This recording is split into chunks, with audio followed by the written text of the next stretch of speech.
Hello, and welcome to week 42, our final week here at the Piano Dojo Beginning Proficiency Series. If you've made it this far, congratulations, you have learned a lot, and if you're just skipping ahead, then you need to go back and do it the hard way, all right?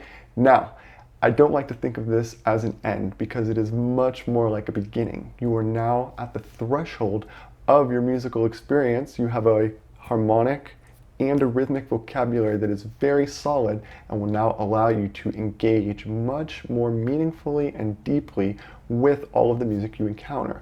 However, in order for these principles to become your language, they need to be continually applied over time, over and over, decade by decade, and each time you do it, you will solidify your language, and over time you will notice that these principles stop becoming such an abstract thing and they really do become part of your musical language. And hey, maybe even one day you will help another person learn these same things.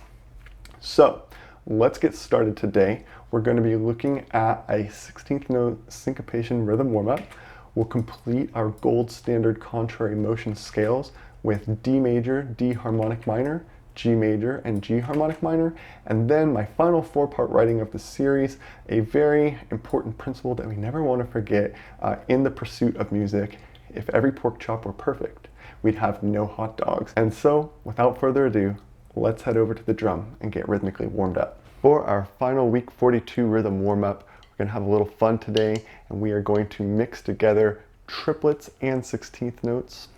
So if you need to remind yourself of how that not difficult feeling is that we went over, please do so. But we're going to get started with the metronome at 40 BPM with the clicks representing the upbeats. Here we go. 1, 2, 3, and 4, and 1, 2, 3, 4. 1, 2, 3, 4. 1, 2, 3, 4. 1, 2, 3, 4. Switch hands. 1, 2, 3, 4. 1, 2, 3, 4. 1, 2, 3, 4. 1, 2, 3, 4. Top line hands together. 1, 2, 3, 4. 1, 2, 3, 4. 1, 2, 3, 4. 1, 2, 3, 4. Excellent. Let's speed the metronome up to 45 BPM. Let's look at line 2, and the metronome clicks will still represent the upbeats. Here we go.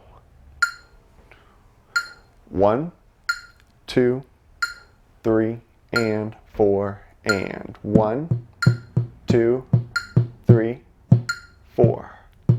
1, 2, 3, 4.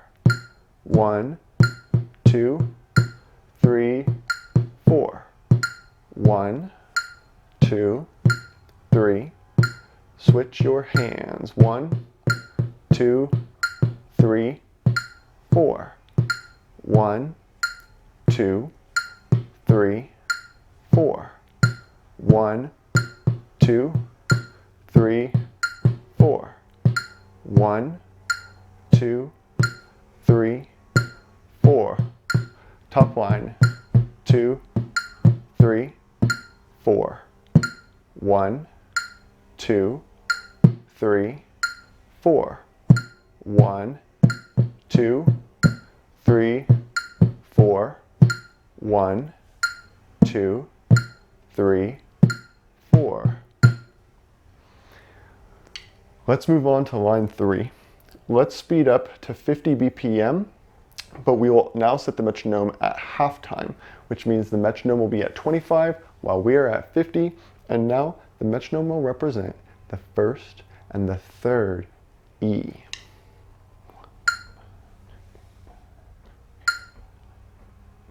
1, 2, 3, 4. 1, 2, 3, 4. 1, 2, 3, 4. 1, 2, 3, 4. 1, 2, 3, 4. Switch hands. 1, 2, 3, 4. 1, 2, 3, 4. 1, 2, 3, 4. 1, 2, 3, 4. Top line. 1, 2, 3, 4. 1, 2, 3, 4. 1, 2, 3, 4. 1, 2, 3, 4. Moving on, last but not least, line 4. We'll speed our metronome up to 30, which means we will be going at 60 because the metronome is at halftime. And now the metronome will represent the second and the fourth ah. 1, 2, 3, 4. 1, 2, 3, 4. 1, 2, 3, 4. 1, 2, 3, 4. 1, 2, 3, 4. 1, 2, 3, 4. 1, 2, 3, 4. 1, 2, 3, 4. 1, 2, 3, 4. 1, 2, 3, 4. 1, 2, 3, 4. 1, 2, 3, 4. 1, 2, 3, 4. Now that we're all rhythmically warmed up, let's head back to the piano. And now let's take a look at our contrary motion gold standard scales.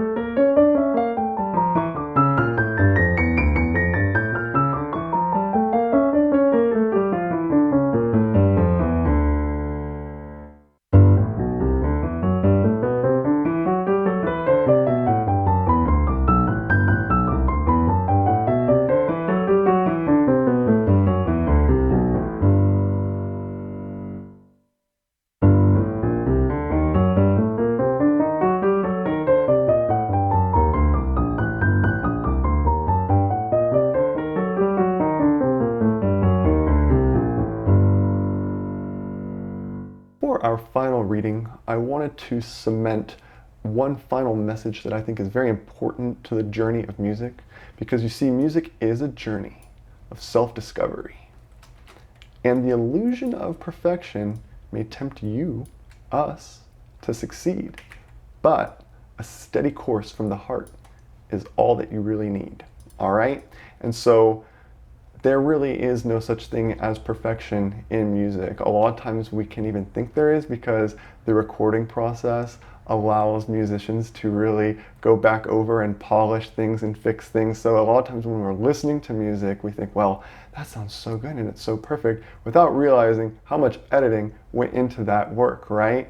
Real music is a little bit of raw, and it is, you know, more about what you're getting out of it in that situation. Just like when you're reading a book, you don't think, I hope I'm reading perfectly right now. I really hope I'm not messing up this reading. No, you're reading the book to enjoy the story or learn something new. And so it's the same thing with music, where we don't necessarily want to read because we're trying to get something perfected for some imaginary audience. We're just trying to read a book. We're just enjoying the musical ideas. And hey, if you do want to record and you do want to try to polish, that's a whole other thing, and it's all fun and games, but we don't want to lose sight of the fact that ultimately we're doing this as our own personal journeys of discovery. All right? Now, let's go ahead and check out the harmonies of this piece. As you can see, the form is pretty clear. We have 3 cadence points,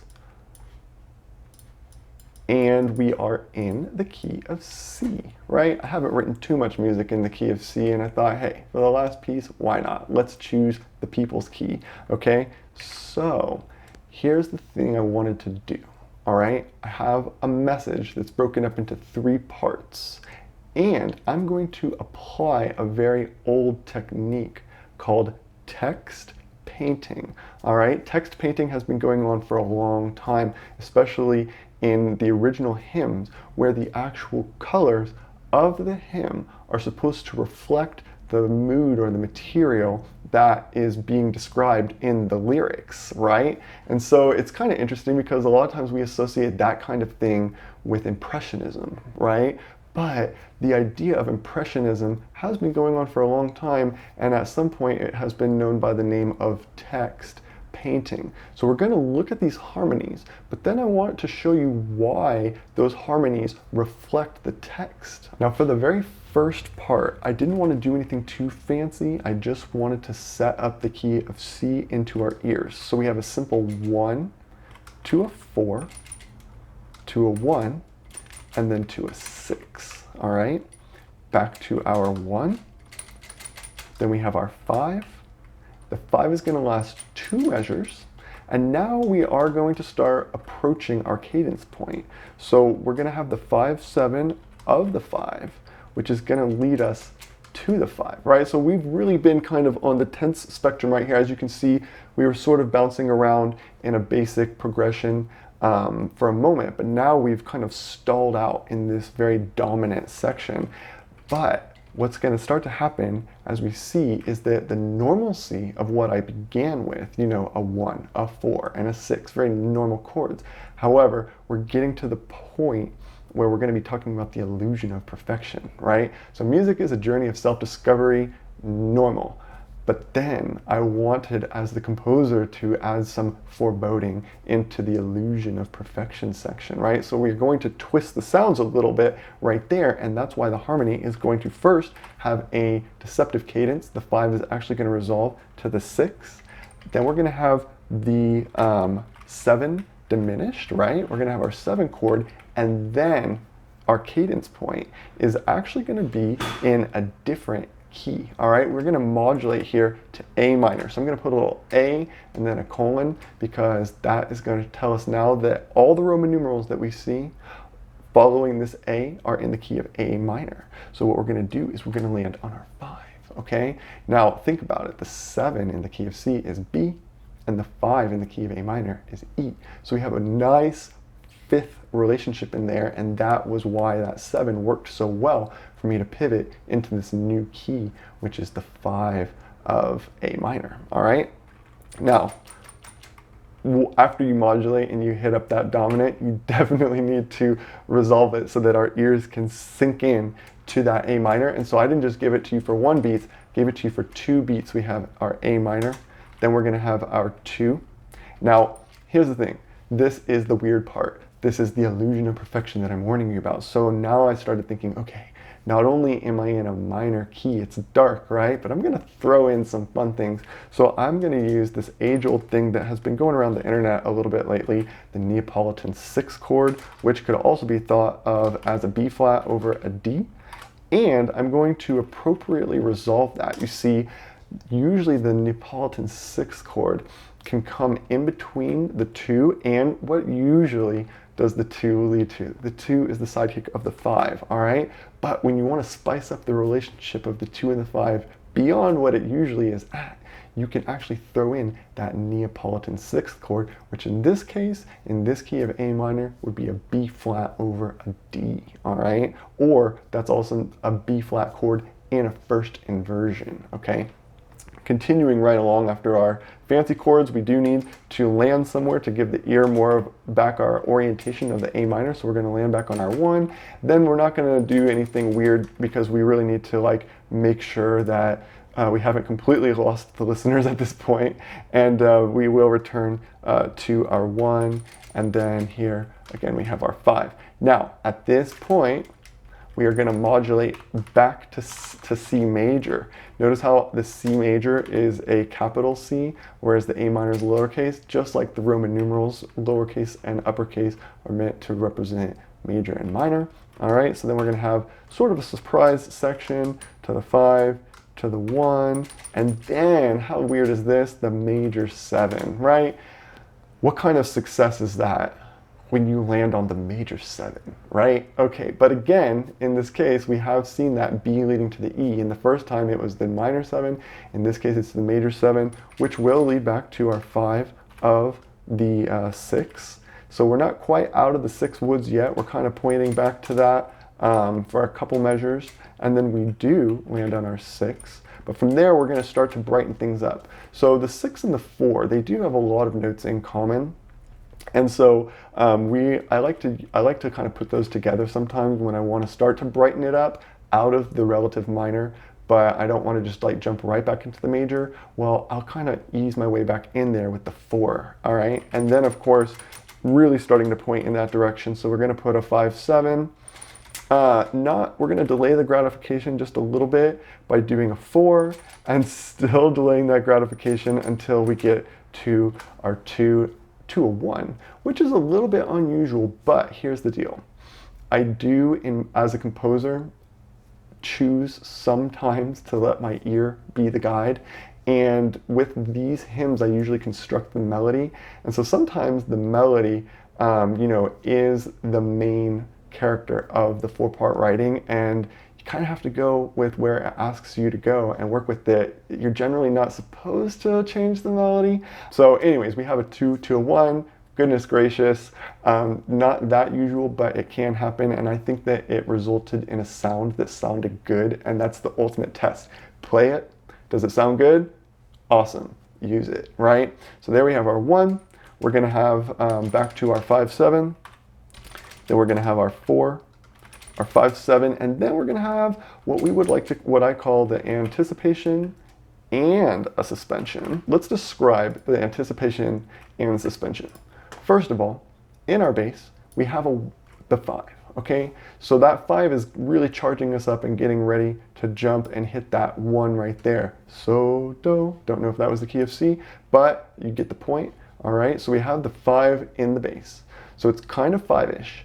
But it's also kind of 1-ish, because if you look at this, the 1, the actual do is already appearing in this thing. We call that the anticipation, because that 1, the do, actually appears in the beat before it is actually there. So it's being anticipated. However, we also have a suspension, where normally if we heard the so and we heard the do, we would expect to hear the mi. But we don't hear the mi, we hear the fa, right? And so we have sort of this 4 to 3 suspension right there.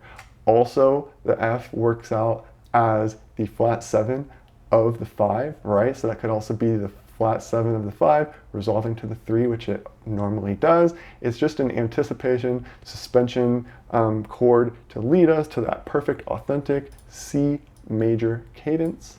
And there we have it, okay? Is this the perfect hymn? No, but I don't expect it to be because I also do enjoy hot dogs. So let's go ahead and take a listen to what all this craziness sounds like on the piano.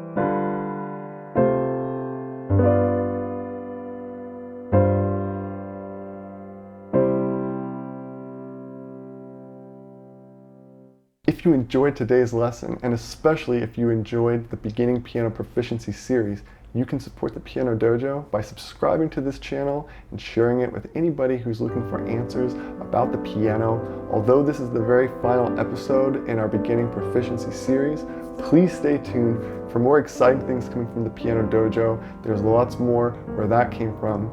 And until then, happy practicing.